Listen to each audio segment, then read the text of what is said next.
와! 갑자기 이게 뭐야? 형님! 드디어 나오셨습니다, 아, 세상에. 완전 부끄럽네. 제가 여기 나와도 되는 거예요? 여기 모듈 리뷰 보니까 네. 맨날 잘생긴 선남선녀들. 샷스파이 샷스파이 나왔구나. 예, 알겠습니다. 네, 그런 거 같더라고. 해주십시오. 네, 사과요? 네. 세상에. 죄송합니다. 네, 죄송합니다, 여러분들. 제가 원흉입니다. 제가. 아니, 장진택 선배가 갑자기 전화를 해갖고, 한영, EV6 빌려줄 수 있어? 그래갖고, 그럼요. 언제든지 가져가세요. 이랬더니 주행거리 측정을 드립다이버리셔가지고 꼴찌를 했습니다. 정말 죄송합니다. 죄송합니다. 죄송합니다. 차주분들이 그날 굉장히 많이 오셨는데 분노하셨겠네. 와, 진짜 저 말도 못 걸었어요. 차주 여러분들 정말 죄송합니다. 네, 지금 모카 찾아온다고 하는 거 진짜? 너무 말렸어. 사고 나서 그렇다, 타이어 어쩌고 저쩌고. 맞지? 다 알고 계시네. 네, 결과를 혹시 받아들이시나요? 아니면 승복하지 못하시나요? 말도 안 되죠. 이거는 거의 모트라인이 짜고서 우리 모카를 담그려고 하고 있다. 형님! 일단 이 차 컨디션이 제 컨디션은 아니었어. 갑자기 변명처럼 들려요? 대표님. 갑자기 변명같이 들려요? 그래도 같은 배터리 용량이 들어간 아이오닉 6와 폴스타 같은 경우에는 훨씬 더 많이 갔어요. 얘는 지금 타이어가 순정 타이어가 아니야. 그러게. 금호 타이어 껴져 있어. 금호 타이어. 원래는 컨티넨탈. 원래는 컨티넨탈 껴져 있고요. EV 전용 타이어. 저연비 타이어. 그런 거 껴져 있어야 되는데 금호 타이어로 지금 바꾸는 불상사. 그래서 그거를 모르고 그냥 내보낸 거. 얼라이먼트도 사실 다시 봐야 되고요. 얼라이먼트를 왜 봐요? 얼라이먼트가 영향을 끼칠 수도 있어요. 차가 옆으로 가려고 하는 걸 얘가 바로잡아서 이렇게 갈 수도 있잖아요. 그리고 사고도 말씀하셨는데. 사고. 뒷 범퍼 뭐 교환하고 플라스틱 몇 개 교환한 게 주행거리에 어떤 영향을 줍니까? 언제나요? 스크래치가 이렇게 공기 저항을 만들지 않을까? 오히려 공기가 글로 싹싹 지나가죠. 그러나? 네. 그리고 솔직히 타이어도 아시잖아요. 그 타이어가 1, 2% 영향을 주겠지만 이런 큰 영향을 안 주는 항목인데. 그렇죠. 특히 고속에서는 그렇죠. 아이오닉 5보다 몇 킬로를 못 갔다고요? 아이오닉 5는 사실 참가를 안 했고 아이오닉 6 수륜보다 이 차 같은 경우는 200km 갔을 때 0%였고 아이오닉 6는 270km를 넘게 갔습니다. 그래요? 차이가 크네. 아니 근데 그건 아이오닉 6라서가 아니라 후륜 구동이니까 그런 거잖아요. 얘는 사륜 구동이고 완전 다르죠. 그러기에는 얘는 고속 상온에서 355km를 간다고 환경부에서 발표를 한 차예요. 근데 200km까지밖에 못 갔어요. 거의 반토막이었습니다. 우리 애 기죽게 왜 그러세요? 우리 V6 진짜 기죽을라. 너 못 들은 걸로 해라 얘야. 환경부에 대해서 어떻게 생각하느냐 요거가 이제 궁금하시잖아요. 네, 맞습니다. 그러니까 테스트 방법이 크게 두 가지가 있어요. 하나는 2사이클, 하나는 5사이클이에요. 2사이클 같은 경우는 그러니까 시티 모드, 하이웨이 모드 이렇게 두 가지가 있어요. 맞습니다. 그러니까 고속 모드에서 갈 수 있는 그 모드라는 거는 딱 정해진 구간에 얼만큼의 속도로 가라 라고 정해놓은 거죠, 애초에. 이거를 우리가 일상적으로 여기 주행하면서 그대로 제한할 수는 없잖아요. 그대로 제한할 방법이 없기 때문에 어쨌든 실험실에서 하는 거고. 그럼 실험실에서 하면 그럼 공기 저항도 없고 이 노면 저항도 없고 아무것도 없겠네 라고 돼서 공기 저항, 노면 저항도 테스트를 합니다. 그거는 따로 이 공식 노면에서 이거를 차를 시속 100km, 시속 150km 정도를 이렇게 가다가 가속 페달을 떼고 중립에 딱 넣어요. 그럼 차가 이렇게 굴러갈 거잖아요. 굴러가면서 얼만큼 감속되는지가 속도에 따라서 쭉 나오겠죠, 이렇게. 이게 미분값으로 나올 텐데 이 매순간에 그 미분값을 그 기계에다 집어넣는 거예요. 그 롤러 위에다 올렸을 때 속도가 높아졌을 때 저항은 얼마고 속도가 낮아졌을 때 저항은 얼마다라는 걸 그 기계가 정확하게 파악하고 있어요. 그러니까 고속일 때는 저항이 더 커질 거잖아요. 그것도 반영해서, 그래서 그걸 다 반영했기 때문에 거의 완벽한 정도의 그런 테스트 결과가 나와요. 이 환경부 테스트와 이 윤석로 테스트의 가장 큰 차이는 윤석로 테스트는 정속인 거예요. 그 정속이고 환경부 테스트는 이 변속이고. 근데 어떤 게 우리 일상에 더 가까우냐, 요거는 사람들마다 생각이 다를 거예요. 그게 환경부 테스트인데, 그 환경부 테스트도 고속 상온 같은 경우에는 그 고속으로 일정 속도로 계속 가는 게 아니에요? 전혀 아니죠. 아, 아니에요? 전혀 아니죠. 그 고속이라는 것의 의미는 네. 고속까지 간다지 네. 고속으로 간다가 아니에요. 아. 고속을 한번 딱 찍고 바로 내려오고 아. 한번 딱 찍고 바로 내려오고 이런 식이에요. 그러니까 도로에서 어느 정도 막히는 어느 정도 좀 차들이 있는 상황에서 테스트를 한 결과가 요렇다. 너희들도 아마 일반적으로 주행을 하면 요 정도로 달리게 될걸? 근데 이게 전기차로 오면서 이전에는 환경부 테스트가 일반 도로에서 잘 맞았어요. 네네. 꽤 잘 맞았죠. 네. 근데 이게 요즘 들어서 진짜 심각한 문제가 된 건 뭐냐면 윤석열 대표가 그래서 테스트하는 그게 진짜 의미 있는 게 그러면 우리가 전기차 시대에도 그게 맞을까? 네. 이런 생각을 하는 거잖아요. 그렇죠. 전기차 시대는 조금 오해가 있을 수 있는 게 전기차를 만들 때 1단 변속기잖아요. 네. 일반 가솔린 차는 고속으로 가면 갈수록 변속을 할 수 있어요. 네. 그러니까 이게 시속 100km로 갈 때나 시속 뭐 10km로 갈 때나 연비 차이가 그렇게 많이 나진 않는 거예요. 네, 그렇죠. 근데 전기차는 1단으로 시속 10km 갈 때보다 시속 100km 갈 때 10배를 더 쓰는 거예요. 그렇죠. 전기를 어마어마하게 쓰는 거죠. 네. 고속으로 가면. 윤석열 대표의 테스트는 대부분이 110km 이상으로 가요. 네. 심지어 요번엔 160km까지 갔잖아요. 그렇죠. 이번 테스트는 110km까지 가게 되면 그땐 전기차에서는 할딱할딱 하는 거예요. 한계. 그러니까 가솔린 차에 1단을 넣고서 거의 한 뭐 100km는 아니겠지만 한 80km 정도를 네. 1단으로 간다.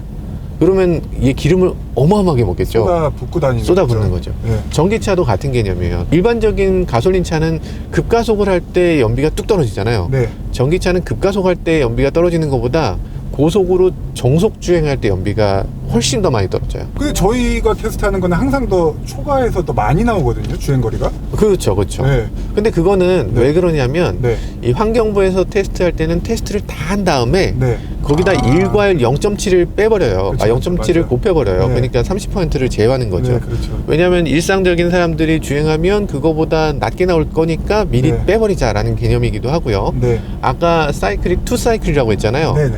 근데 원래는 투 사이클로 테스트를 하면 안 되고 네. 우리나라 테스트는 5 사이클을 하게 돼 있어요. 네. 5 사이클이 우리나라 기준인데 이 5 사이클의 기준은 급가속 급감속이 들어가고요. 영하 7도에서 주행하는 게 들어가고요. 네. 그리고 에어컨을 풀로 작동시켰을 때가 들어가요. 네. 그러니까 요 세 가지의 모드를 더 해야 되는 거예요, 테스트를. 네, 네. 근데 그 두 가지 테스트도 굉장히 힘들거든요. 네. 근데 거기다 세 가지 테스트를 더 하라 그러면 와, 그게 너무 힘들잖아요. 네. 그러니까 그냥 제조사에서 야, 그거 좀 쉽게 할 수 있는 방법 없어? 그러니까 그거를 야, 그러면 대충 거기다 0.7을 곱하면 그 세 개 테스트를 합친 거랑 비슷하게 나오더라. 그래서 그냥 0.7을 곱하는 거예요. 아, 근데 그건 좀 성의가 없다. 그죠? 네. 만약에 네, 맞습니다. 그러니까 만약에 그거를 0.7 곱하는 게 우리한테 불리해 네. 라고 제조사가 생각한다면 그러면 야, 그럼 0.7 곱하지 말고 우리가 그걸 끝까지 다 테스트하겠어 하고 그 세 가지 테스트를 자기네가 더 하면 돼요. 네. 그러니까 이게 많은 분들이 오해하는 게 환경부가 이걸 테스트한다고 생각하는데 그게 아니고 제조사가 테스트해서 환경부한테 주는 거거든요. 네. 왜냐면 환경부는 이제 그걸 나중에 검증하는 거예요. 그래서 나중에 한 1년, 2년 지났을 때 이 환경부가 그 차를 수거를 합니다. 랜덤으로 그 실제로 미스터리 쇼핑으로 차를 사와요. 그거를 만약에 제조사한테 달라 그러면 제조사가 좋은 차를 줄 수 그렇죠, 있으니까 그렇죠. 몰래 소비자인 척하고서 하나를 딱 삽니다. 그걸 가지고서 테스트를 했을 때 만약에 너네가 내놓은 자료랑 차이가 있어. 네. 그럼 너네 판매 중단, 인증 취소 이런 식으로 그런 사례가 있나요? 많이 있어요. 아, 많이 있어요? 네, 폭스바겐 같은 경우도 그렇고 네. 뭐 벤츠도 그렇고 엄청 많이 있어요. 그게 네. 그런 식으로 이 사후 검증 시스템이기 때문에 그래요. 네네. 그러니까 그 제조사 입장에서는 그 70%를 해놓으면 그러니까 좀 보수적으로 그걸 내놓으면 나중에 이 검증 시스템에서 검증했다가 이게 취소되는 일이 없잖아요. 네.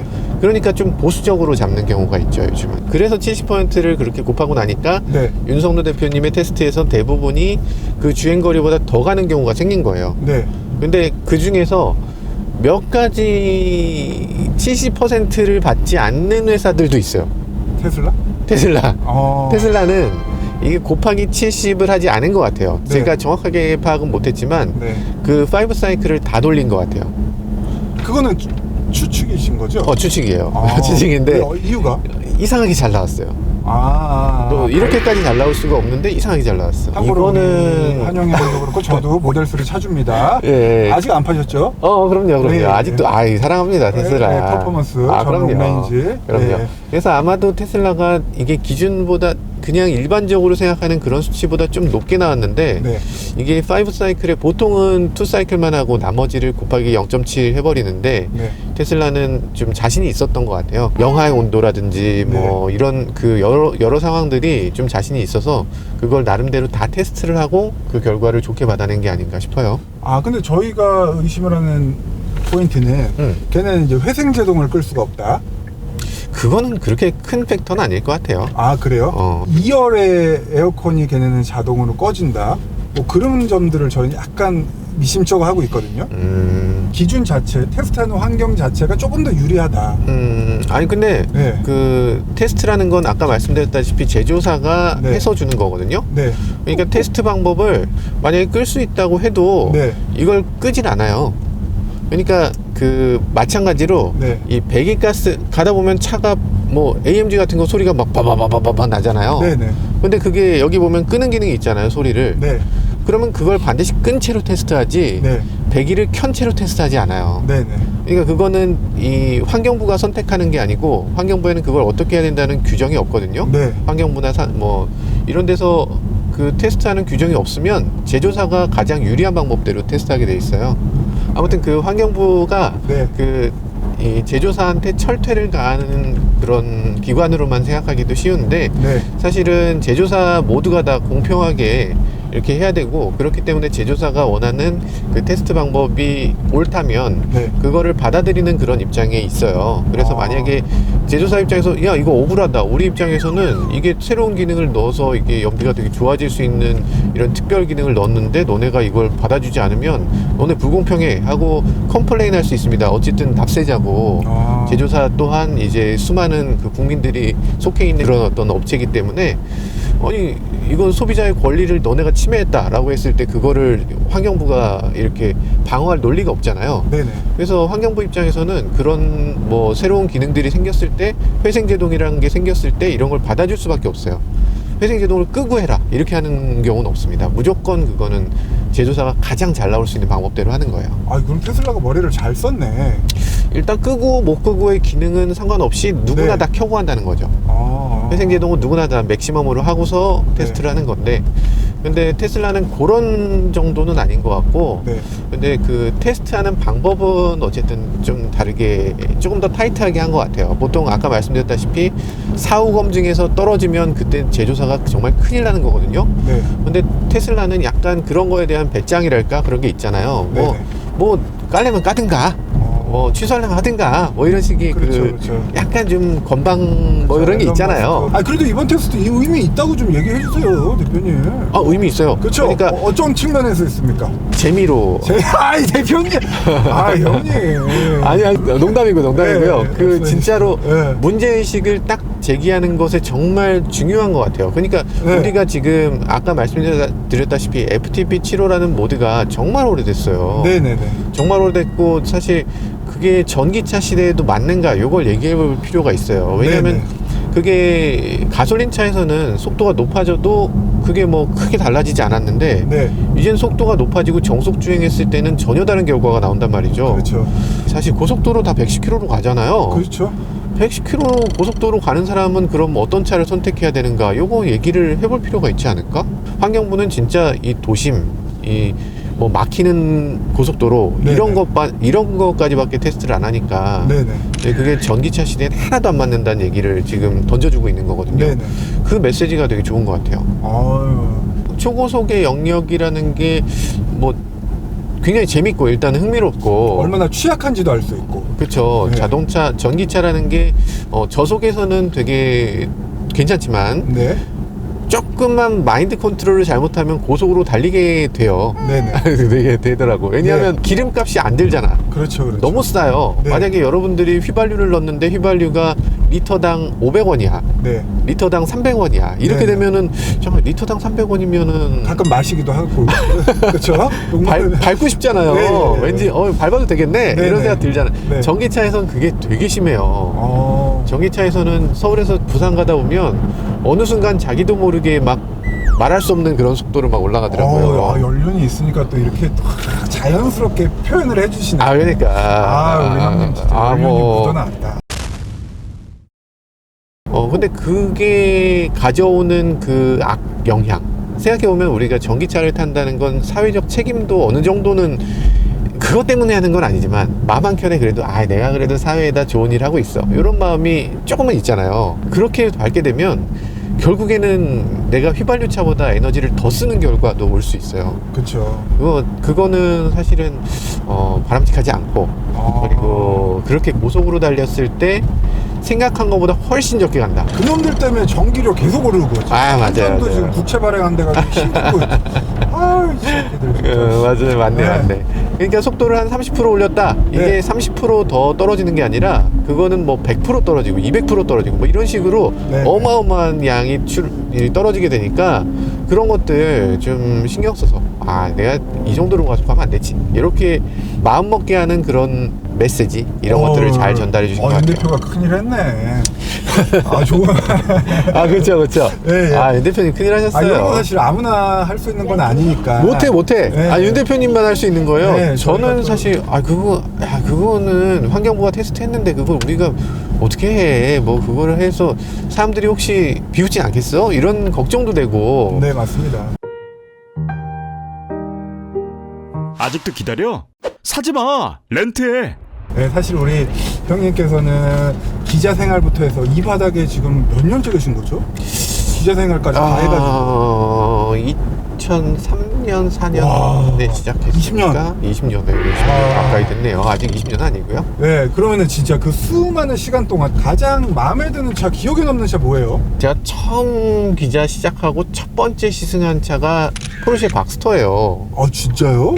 그게 차를 어떻게 빌려야 되는지도 모르는 상황에서 그때 난데없이 이제 차를 어떻게 해야 되는 거지? 그래서 선배가 뭐 포르쉐 전화해서 뭐 차 달라 그래. 그래갖고 이게 되나? 저는 어디 매체에 김한용 기자라고 하는데요. 했더니 갑자기 기자님 뭐 이러면서 갑자기 막 너무 친한 척을 하는 거예요. 네네. 처음 전화했는데 뭐 아는 것처럼. 그래서 이게 이런 건가? 그래서 혹시 시승이 가능? 당연하죠. 박스터 시승하시고 912 시승하시고요. 뭐 이렇게 하라는 거예요. 너무너무 반갑게. 시승하는 사람이 너무 없었어요. 그때 당시 포르쉐가 기자들한테 시승차를 주는 것 자체를 해본 적이 별로 없었어요. 그래서 어떻게 해야 되는지 잘 몰랐어. 그래서 일단 차는 줬는데 기름을 전혀 안 채운 상태로 이 빨간불이 들어와 있는 상태로 준 거예요. 근데 난 몰랐어. 나는 그때 포르쉐를 처음 타보잖아. 무슨 램프가 들어와 있네. 그게 무슨 동그란 그땐 램프가 동그랬어요. 주유 램프가. 일단 아드레날린이 막 폭발하는 상태. 그렇죠. 지금 내가 박스터를 타고서 난생 처음 뚜껑 열리는 차를 타고 지금 가고 있어. 그랬는데 이게 보이나요? 이게 안 보이지? 강병북로에서 갑자기 길이 갑자기 푸득푸득 하더니 차가 딱 멈춘 거예요. 진짜 놀랬겠다. 뭐지? 이러고 생각하는데 사람들이 또 그때 당시 박스터는 되게 귀한 거여서 그럼요. 사람들이 막 그 강변북로에서 다 모여갖고 사람들이 막 차에서 내려서 구경하는 사람들 있고 막 견인차도 보고서 깜짝 놀라고 이게 포르쉐네요. 이걸 어떻게 견인하지? 그 견인할 수가 없어서 그 아저씨가 너무 쫄아서 휘발유를 사가지고 왔어요. 그 아저씨가. 그래갖고 거기서 기름을 넣고 그러고 끌고 나갔죠. 그 헤이리를 가서 이제 첫 번째 촬영을 딱 해봤는데 너무 예쁜 거예요. 차가 너무너무 예쁘고 뒤에 엉덩이가 막 이렇게 툭 튀어나와 있잖아요. 다른 어떤 차하고도 달랐죠. 그때 박스터는 어디가 앞인지 모르겠는 뒤가 더 튀어나와 있으니까. 그래서 이게 이렇게 예쁠 수가 있나. 그래서 너무 예뻐가지고 뒤에 그 트렁크 힙 부분을 이렇게 껴안고서 이렇게 한참을 이 따끈따끈한 엔진을 껴안고 한 이맘쯤이었던 것 같아. 우리 형님 또 가장 혈기왕성할 때 또 차로 또 푸셨구나. 우리 형님. 그렇죠. 좋습니다. 그랬네. 그때 그랬던 기억이 있어요. 최근 1년 동안 또 이렇게 시승을 딱 했는데 이 차 너무 마음에 들었다 생각했던 차가 혹시 있을까요? 현대 비전 74.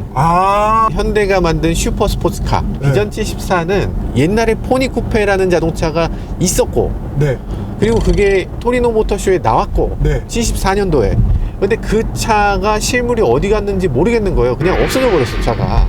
스토리가 신기하다. 차 없어져 버렸어. 네, 모나리자도 아니고. 폐차를 했는지 어쨌는지 아무도 기억을 못 하는 거예요. 네. 옛날에 현대차가 뭐 기록을 했겠어, 뭘 했겠어. 네. 뭐 사진도 제대로 없어. 동영상도 없어. 네. 그냥 뭐 만들었다는 기록만 있는 거예요. 근데 어느 날 창고를 뒤지다 보니까 창고에서 이 차가 뭐지? 하고 봤더니 그게 현대 쿠페였던 거예요. 현대 쿠페가 이렇게 생긴 차인데 포니를 만들려고 하다가 포니의 쿠페까지 만들었어? 대박. 이게 뭐야? 하고서 보니까 이런 차가 있었고 이 차의 설계도도 일부 남아 있었고 그 설계도를 꺼내 보니까 야, 이거 요즘 만들어도 되겠는데? 그때는 왜 못 만들었어? 보니까 그때는 엔진을 만들 기술도 없고 그때는 뭐 자동차에 들어가는 서스펜션이니 뭐니 뭐 이런 걸 구현할 방법이 하나도 없었던 거예요. 근데 프로토타입은 일단 만들었어. 그래서 그 설계도가 있는 거야. 그래서 그 설계도가 있어서 이걸 가지고서 잠깐 요즘은 우리가 이걸 만들 수 있는 능력이 되잖아. 이때 못 만들었던 그 기억을 현대적으로 다시 한번 재해석을 해보자. 제대로 한번 만들어 보자. 그래서 요즘의 기술로 그때 그 못했던 일들을 이제 완성시킨 거죠. 그게 비전 74인데 예, 그 차가 진짜 멋집니다. 평생 탄 차 중에 가장 기억에 남지 않을까? 진짜요? 예, 그게 정말 가장 이건 양산차는 아니고 시승이라고 하기도 좀 애매하지만 네. 이 충격을 준 걸로는 가장 그리고 스토리에서도 가장 그 스토리가 영향을 크게 준 것 같은데. 제가 74년생이어서 알겠습니다. 그래서 말을 안 했습니다. 아까 또 나이도 약간 예민하신 것 같아가지고. 제가 B생이어서 네. 왠지 이 차가 왠지 나에게 대한 헌정인가? 잘 듣습니다. 우리 형님은 제가 사실 오늘 부담이 많이 됐거든요. 왜 부담이 돼요?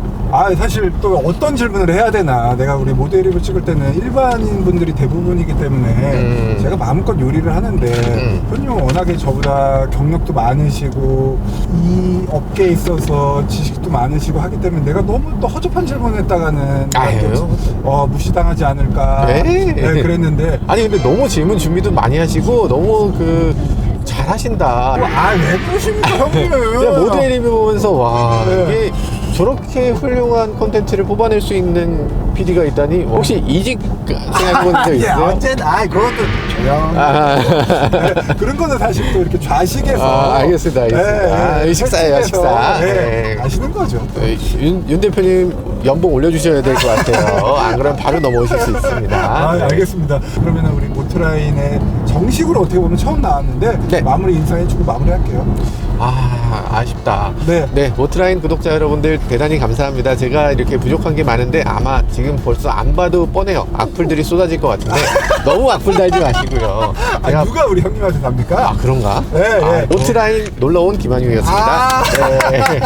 수고하셨습니다. 안녕. 네.